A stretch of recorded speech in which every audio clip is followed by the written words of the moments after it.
Heading our news this morning, a young policeman is dead after an overnight drug bust in Sydney.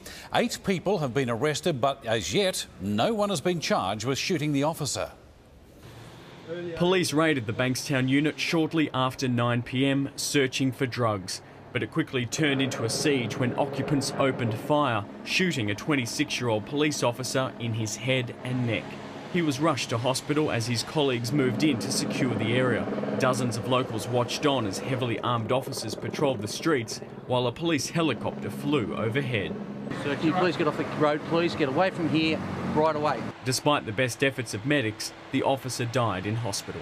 I think this once again demonstrates how dangerous police work is, but also the professionalism that's displayed by all police officers, even though one of their own was injured. Police aren't saying if they returned fire during the standoff.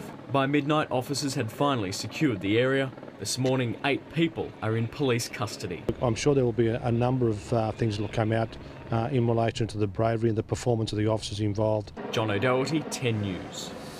10's Daniel Sutton is at the scene of that attack last night. Daniel, let's go to you now. What's the latest information you have for us?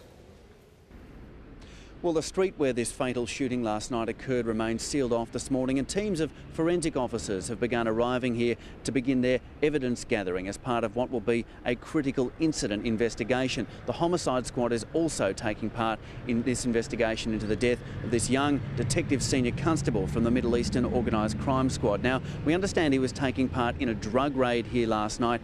Obviously, something has gone wrong. According to witnesses we have spoken to, they heard 2 loud shots ring out. A couple of officers then ran out of the apartment block and put on bulletproof vests which were in the car boot that they had with them.